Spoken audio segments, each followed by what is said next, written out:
Alrighty, so happy 2024 MLS regular season opening day for everybody, as today is officially the day where the 2024 MLS regular season will begin, and we'll do the preview of the first game of the 2024 MLS regular season game between Inter Miami versus RSL in just a bit. But obviously, despite the fact that everybody is excited that the league is back and that the 2024 MLS regular season officially starts today, there's been a lot of dark clouds that's been looming over the MLS world, especially with this ongoing saga between MLS and the US Open Cup and the US Soccer Federation. Because if you thought that this saga between both of them were over after the US Soccer Federation basically told MLS that, yeah, you're forced to play your team in the US Open Cup, boy, you cannot be further from the truth because this saga all started just a couple of days ago when once again this thing about the uncertainty with the U.S. Open Cup and MLS team participate started to loom again, and then it got to a point where the U.S. Open Cup chairman committee, Arthur Madison, actually had to resign for his position. He was being pressured to resign for his position, and he also said that because of him resigning for his position, it feels like this competition is in big jeopardy of being canceled. Now, obviously, I think maybe he over exaggerated a little bit because just a couple of hours after he announced his resignation, it seemed like there is multiple report saying that there will be a revised U.S. Open Cup format heading into this season, and this competition will happen heading into this year. But the revised U.S. Open Cup format, they didn't really give us a lot of detail. I mean, there's been a lot of rumors from all sorts of sizes and all sorts of analysts that have mentioned it's a little bit different. And even the USL Championship president Paul McDonough have even talked about there's a rumor that not all MLS team is going to be participating in this competition, but only 8 MLS team is going to be participating in this competition, and he felt like it's an absolute slap in the face in terms of this competition, and I don't blame him because I mean, again, I understand in terms of the fixture congestion that is going on, and I understand obviously the roster rule kind of restrict in terms of these team playing so many games. I mean, a lot of team had complaints about this last year, which is also why also goes back to the lack of roster rule, and you can maybe even get to the discussion of why in the world did MLS decide not to fix that in the offseason when they clearly could have done so. But overall, I don't know how this format is going to look like. Either way, I feel like whatever this format is going to be, nobody's gonna like it because I think this whole mess with the U.S. Open Cup, and to me, I love the U.S. Open Cup. Like for me, I've always go ground hopping all these games, but one of my favorite ground hop in terms of sports hop series is attending these local qualifier for these U.S. Open Cup because this is kind of a chance for all these lower league teams to eventually get into the first round and get a chance to play against either a second division, or even if they get far enough, they might even play a first division team because we've seen before where MPSL team has been able to play against first division team, and even some NISA or NISA team has been playing against MLS teams. So the fact that this is going to be taken away because of it, it's kind of heartbreaking to see, and that this is just another example of the league just can't get it its own way in terms of the issue that they have, and that it feels like there is really now a power struggle between MLS and the US Soccer Federation, where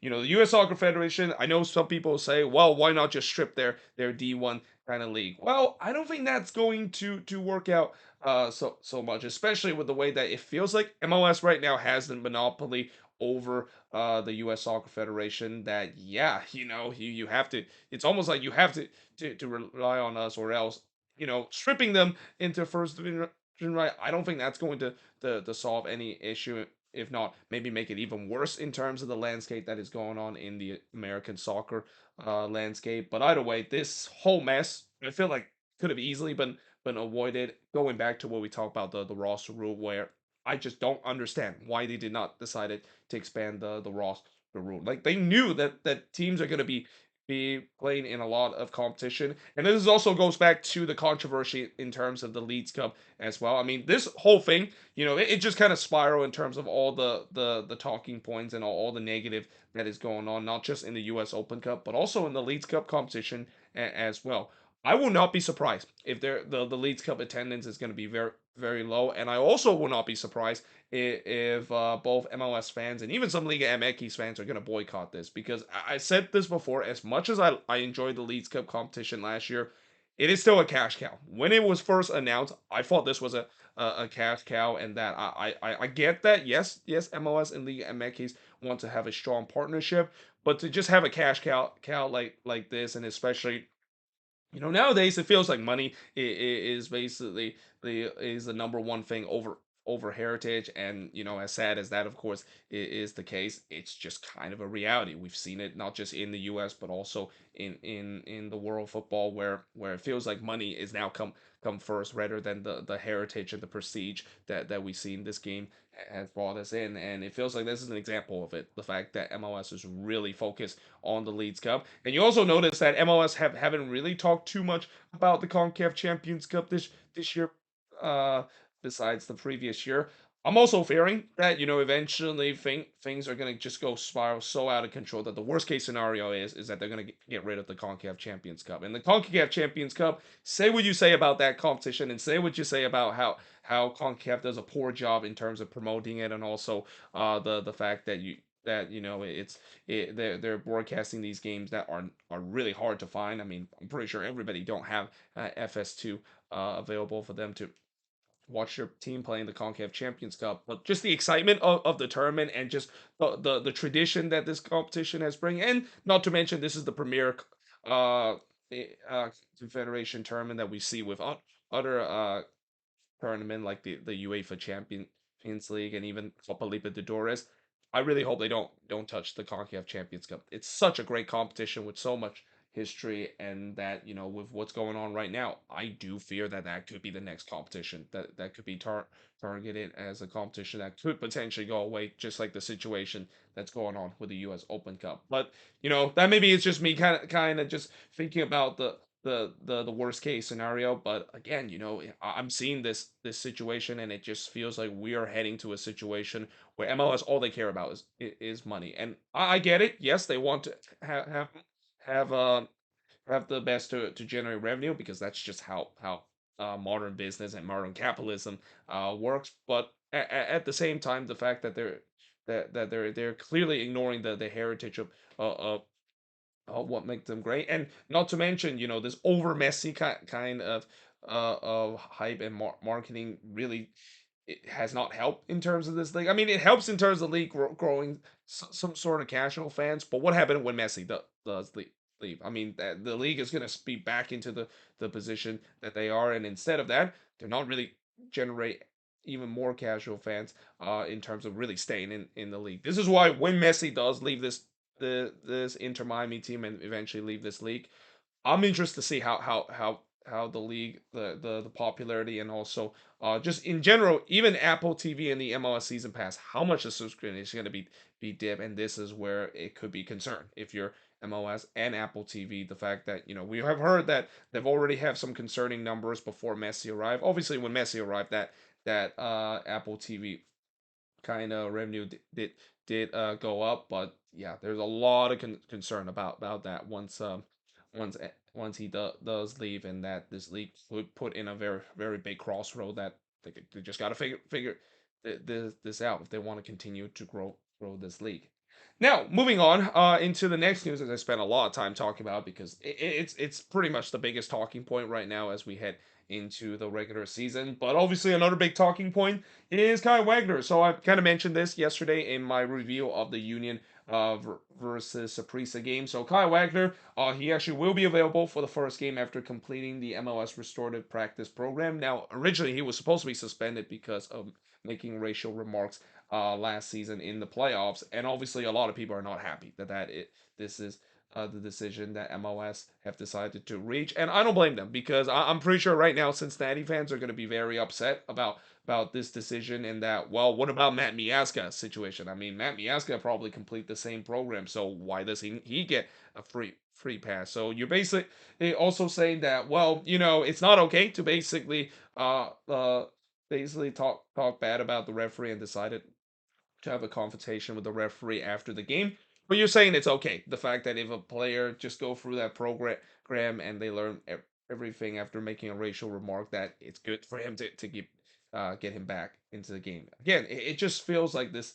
They're just I don't know how to describe it, but there's a sour taste of how this decision, of course, is made. Now, obviously, I know Union fans wouldn't care. They're happy to see Kai Wagner back into the team, especially what we saw yesterday of how much of an impact he was. He was a huge impact in one of the goals that the Union scored. But still, again, just overall in terms of the sentiment out of this, it's not a good sentiment and not a good look. But the fact that the league have always said that we stand on our rights in terms of no racism in the game, and then they create this situation where, okay, as long as you complete this MLS Restore practice program, you're good to go.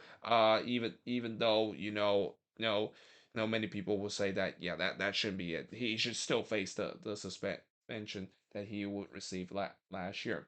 Now, moving on in terms of the next news is Minnesota. So I can't believe I'm saying this, but they're looking like they're gonna get a head coach in terms of their team in the beginning of the regular season. Now, obviously, it won't be ready before the regular season began. Most likely, they're going to be under interim head coach Cameron Nolis in the first couple of games. But now there's rumor that they're linked with Man United assistant Eric Ramsey as their new head coach. Now, from what I've heard, he seems to be a set piece specialist, which is kind of interesting thing tag in his name because set pieces last season for Minnesota wasn't really that good. And I even hear some Man United fans have say that even though he's a set piece specialist, that's only by name because he hasn't really improved Man U in terms of their set pieces. But either way, this should be an interesting hire, and especially that if this does go through, he would be the youngest head coach in MLS with only 31 years old. And I know this is a big step for him, though. There's also rumor that a lot of championships side is looking to try to make him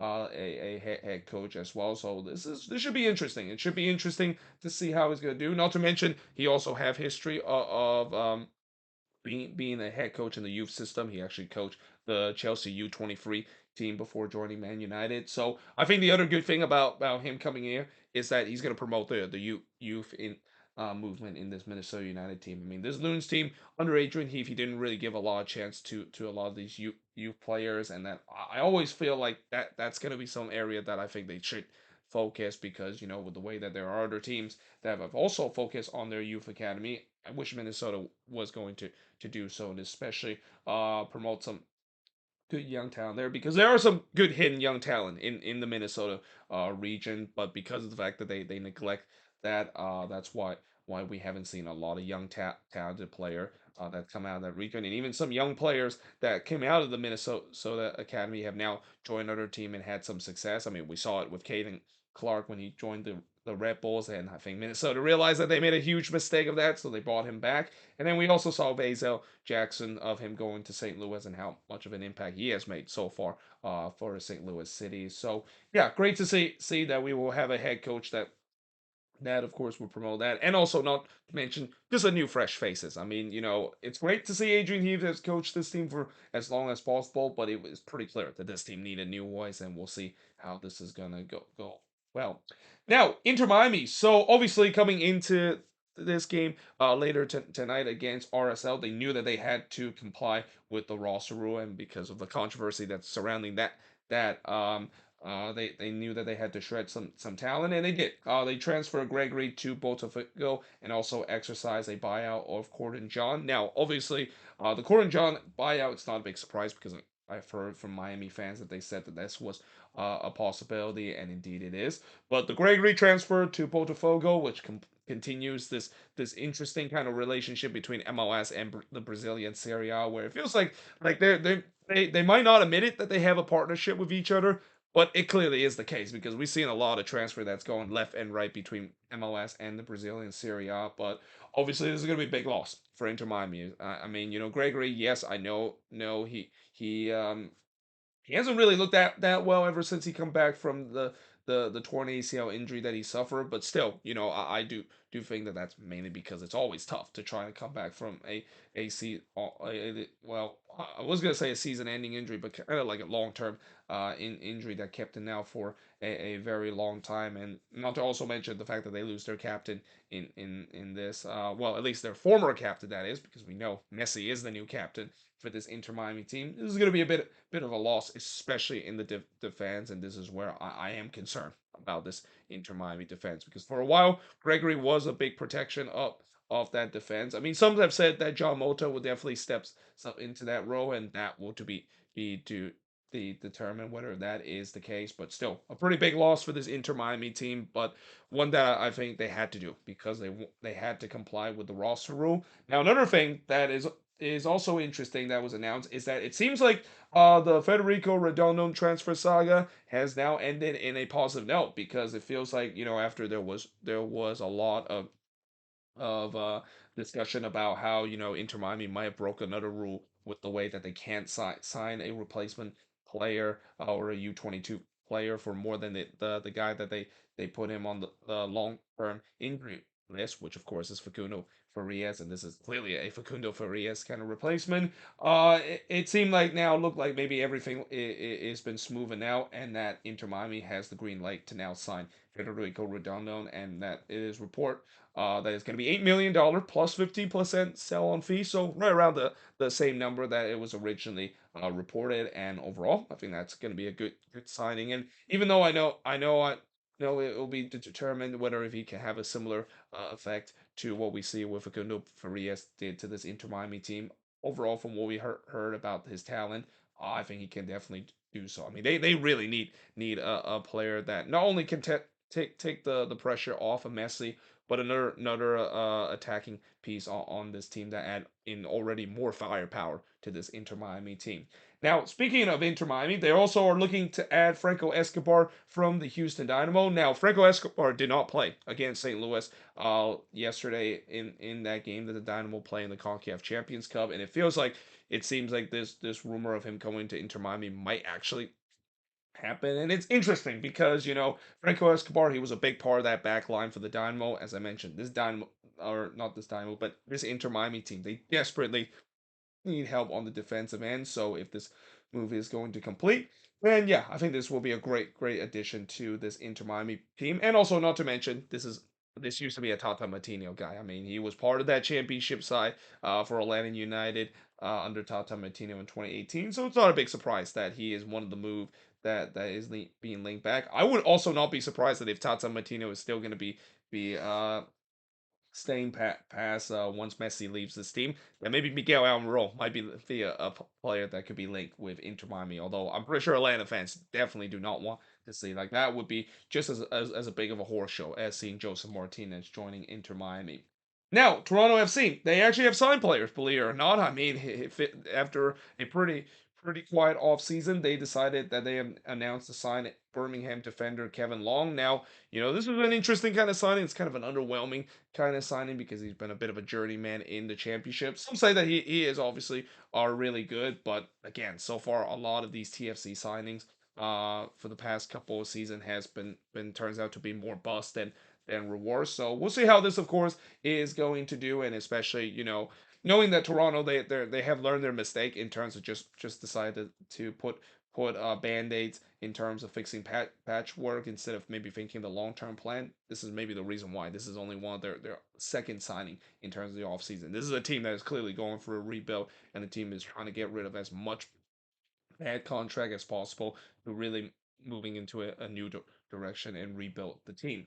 And then the Columbus Crew have announced that they have signed Mo Farsi to a contract extension. Not a big surprise because Mo Farsi, a big part of that Crew team, especially in the playoffs, and that he's definitely regarded to be one of now the best fullbacks, and especially one of the best wingback in the league after the performance that he had last season, especially in the playoffs. Speaking of wingbacks, so FC Cincinnati is close to send Alvaro Barrio to Kazuro on loan with a $4 million buy option and sell on fee. So again, that continuation of the MLS and Brazilian Serie A partnership look like it is happening again, where it seems like Barrio is going to be going to Brazil. Now, this is kind of a little underwhelming considering, there was some big names in Europe that was going to get the service of Barrio, but the fact that this is only a loan deal and the fact that Barrio have repeatedly says that he wants to move on from Cincinnati and want to have a new challenge. I mean, this is not a bad signing, and especially if he does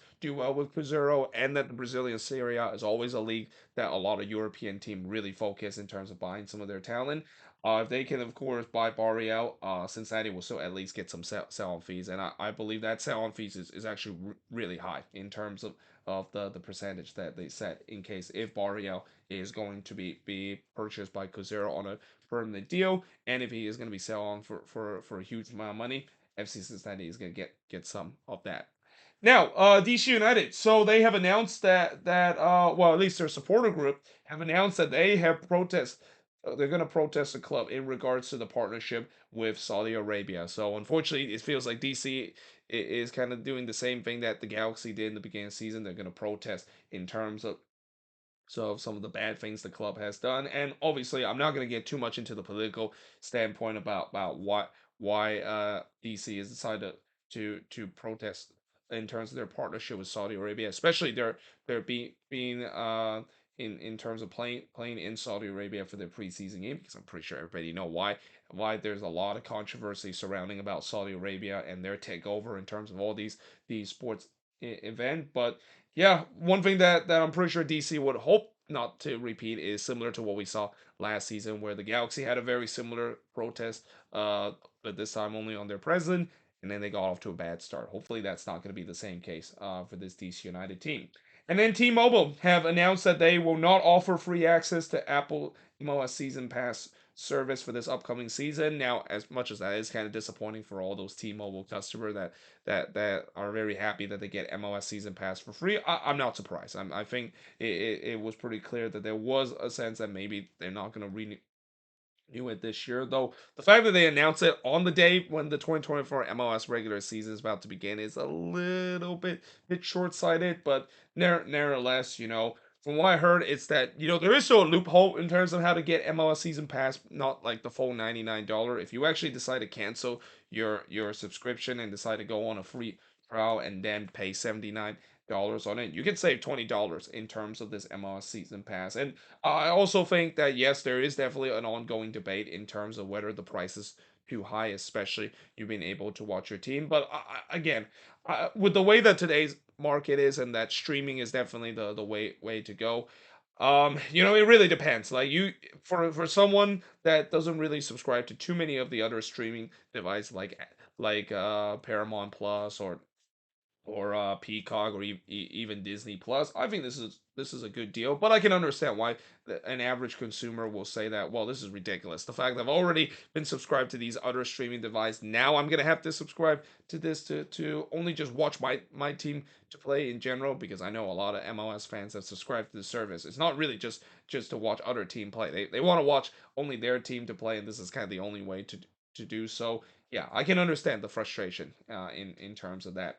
And then Inter Miami, they have also announced that they are renaming their stadium as Chase Stadium. So obviously, it's gonna take a while for me to get used to it, because I'm always gonna at first call it a Drive Pink, but I gotta remember it's called Chase Stadium, and it feels like Chase now started to have a monopoly in terms. So some of these stadium names similar to what we see with BMO. I mean, there's already a Chase Field in baseball, and that's the stadium that the Arizona Diamondbacks, of course, play. And then obviously there's Chase Center, which is where the Warriors, of course, play. And now it feels like Chase is dipping their hands on being the stadium sponsor name of Inter Miami. Though it's going to be interesting to see how long that is going to last, because if you know one thing about Miami sports and the name of the arena, they change quicker than basically changing head coaches that currently Inter Miami has had in their first couple of years. But yeah, interesting to see that another bank is named a stadium, and this is probably more the most well known bank out of all the stadium around the the the league that have a stadium name, or even a shirt sponsor that is named after a bank. So again, BMO will have something to say about it, because it feels like BMO is taking that monopoly, naming the shirt sponsor and even the stadium name for Toronto FC, and it feels like and we just saw it with LAFC as well. Now, speaking of Inter Miami, I know I've been talking a lot about Inter Miami this night. This is why I wear the Inter Miami shirt for this News of the Week episode, but I also wear this shirt because we're going to do the preview of the first game of the MLS regular season. Of course, they're playing against Real Salt Lake, which this game will start at 8 p.m. Eastern, 5 p.m. Pacific, and this, of course, is the first ever meeting between both of these teams. Now, last season, obviously for Miami, despite having Messi coming into this team and his friends coming into this team, they still didn't make it to the playoffs. They finished 14 with a 9-7-18 record. They couldn't recover that terrible start that they had before Messi arrived with 34 points. And for RSL, they finished fifth with a 14-8-12 record and finished with 50 points, but they were ousted in the first round by the Houston Dynamo. And yeah, I think what's interesting about this game is the fact that, after Inter Miami has gone through such a long world tour, it's going to be interesting to see whether or not if they're going to be ready for this game, especially the way that the last game that they played was, I think, on a Thursday, so they kind of had a little bit of a short week to prepare for this. And then there's always talks about how coming into this game, a lot of people say RSL has the advantage because Inter Miami is probably absolutely fatigued after this world tour, and they have the advantage of that. You can also say that there is another way you can also look at where maybe Miami does have the advantage, considering they already play a ton of these preseason game, and while RSL has their fair share of game, at least Inter Miami had play in these preseason game that are against really tough opponent, though they did really badly against them. But either way, this should be very interesting. I expect it should be a sold out crowd in this. This is the first game of the full season that we're gonna see Messi. That's gonna be playing for this Miami team for this season, and I will not be surprised. There's gonna be a lot of mention of him. So if you do not like to watch a game where they're gonna fully saturate talk about Lionel Messi, I suggest you to basically mute the stream and not listen to Jake Zivins and Taylor Twelman mention, especially Taylor Twelman. I guarantee to you, Taylor Twelman will mention Messi a ton of times. And also, please do not do a drinking game when he mentioned Messi or it has something to do with Messi. I am definitely not responsible for anyone that might have health issues if they decide to do that. But there you have it. That is pretty much it in terms of this News of the Week episode, and also a quick preview of tonight's first game of the 2024 MLS regular season between Inter Miami and Real Salt Lake. But yeah, hope you guys enjoyed this video. If you do, make sure you guys leave a like, smash the subscribe button, and yeah, I of course will see you guys next time. And also, by the way, I forgot to mention, if there's any news I didn't mention here on the board, let me know in the comments as well. But like I said, hope you guys enjoyed this video. If you do, make sure you guys leave a like, smash the subscribe button, and yeah, I of course will see you guys next time.